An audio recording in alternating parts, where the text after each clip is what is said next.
What it do? Ivan Koumaev here, representing Suited and Booted. You know what time it is.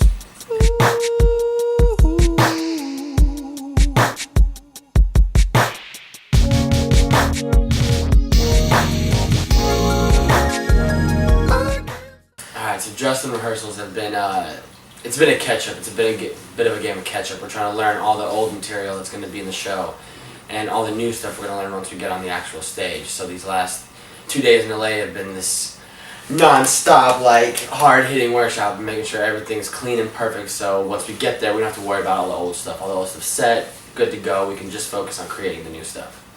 God, you know, okay, so my love was like my dance. I remember watching as a kid, and over any of the other Justin stuff, to me, my love was like it. So learning it for the VMAs, that was like my dream come true, and it was like cool and euphoric and all that. But now learning all the old stuff, the official stuff like I Love You, and learning the details of that, I can't realize that's one of the best choreographed numbers of all time. And I put that above Smooth Criminal. For me, Smooth Criminal was the best of all time. It's just my favorite, but I think Like I Love You, in my opinion, now, the details, the rhythms, everything about it is just, it is perfect. It might be the perfect number. It's crazy. Well, I think these rehearsals are unique for me in a sense that I'm working with my dream choreographer and a homie and the smartest guy in the business for me. So Marty Kudelka is like my top dog. I'm working with some of the best dancers in the world. You know, Dana Wilson, Nick Bass, Lyle Beniga, Natalie, Peanut.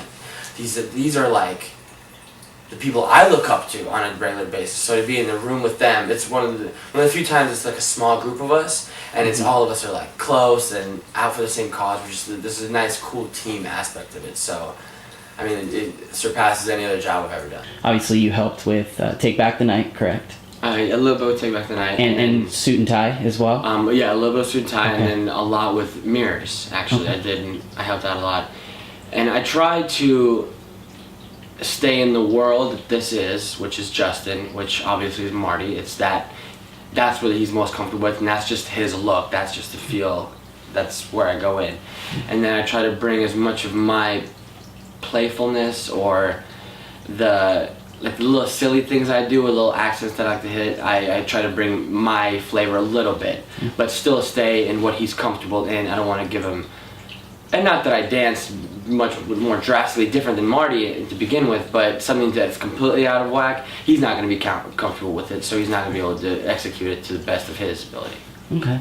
Do you get the music prior to with Marty, and you guys are able to work with each other? So music is first. I mean, I've heard these songs and will hear these songs 1.5 million more times before I'm even ready to put down a single of my ideas or steps to it. I got to study and make sure I know every point of it. At least. How far ahead of the actual, I guess, like video and the music being released are you guys working on this choreography? It all varies. Okay. You know, I mean, from gig to gig. Some will, you know, I like to get in the room with Marty at all times, and if I'm helping, we always get together and just figure it out, and then at least figure out the bare bones. And then once we get there, it's always different with the video. Once you get on set, you know, it could be a completely different world with completely different things, and you could be dancing in the rain when you plan on dancing on sand, and it's a completely different situation, so we just play by ear. Right. So Mortal Kombat, the way it came about is Machinima and Warner Brothers teamed up with Dance On, the online dance network, and they wanted to do some promotional material for the Mortal Kombat series on YouTube. So they reached out to a couple of dancers, me being one of them, one of the few, and asked us to choreograph something to the song that Kevin Tantron actually created. So they sent us a song, and they said, okay, so do what you do. And that's kind of how it started. And then obviously the idea formed, and I listened to the song 1 million times, as I do any time I choreograph, and I just started seeing certain things and certain elements from the video, like the handkerchief falling in slow motion. That's just something that, for some reason, I kept listening. That's all I could picture, and I don't know if that's because I like handkerchiefs or because I saw a handkerchief reason. I don't know. For whatever reason, that's the idea that came to mind, and I took that and just built from there.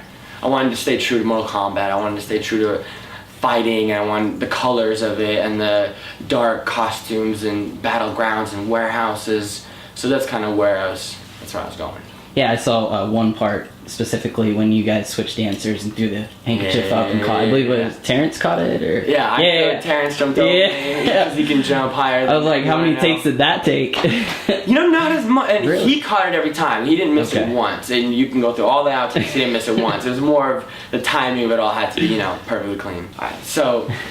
Mortal Kombat, I think if ever anyone asks me if I create by myself with someone, I'm always going to stay with a team. Every project takes a team. It's the best when it's that way. So the idea was mine originally. I worked with Kat Cressler to kind of pull everything, all the pieces together. I worked with Trent Dickens to co-direct it. I worked with Matt Aylward to he helped me with choreography. And then there's a great DP on it. There's a great light dude. There's all the dancers. I hope I don't forget anybody, but there's Tony, Pepe. I'm gonna miss all these people. Deuce, Connect, Deuce, Maxi, Anze, me, Matt, Terrence. Who else am I forgetting? Come on. I'm sorry if you're watching this and I forgot you. I'm so sorry. I'm being put on the spot. Bobby, DeConis. So all these people, and once I got in the room with them and said, this is what I'm going for. Can you do this here? And everyone started playing because they're all creative people in general. So it's a beautiful thing when all the people get together, and especially when they're all your homies and you can just kind of create whatever and have fun doing that. I mean, it's dream scenario for any artist. Right. And we talked about the other day on the phone call just about how you have been influenced because you played Mortal Kombat and that helped you. And yes. So playing with your friends and right. I mean, I go back to when I was a geek and playing Mortal Kombat Trilogy on N64. Doing Shadow and Sub-Zero moves to now, and all of that helped me create what I created now. Because I think if I never knew Mortal Kombat, it'd be a completely different video. But I get the sense of it. I think. Or is Justin the main thing? Right? Obviously, Justin is the #1 priority right at this point in time. I also have a scripted project that might be something special. I'm not going to say much more than that. Just know that there might be something special coming out that way. And then, I might be working some Broadway stuff. I might be doing some stuff for the East Coast. Show a little love to New York. So I have a lot of balls in the air right now, and I think anyone working in this industry will always say that if this is what they do, they're constantly trying to do stuff. And I think I have a lot of things up in the air and a lot of things being discussed. So I'm not going anywhere. I'm gonna stay here. I'm gonna keep working at it, and hopefully you see more and more of my stuff.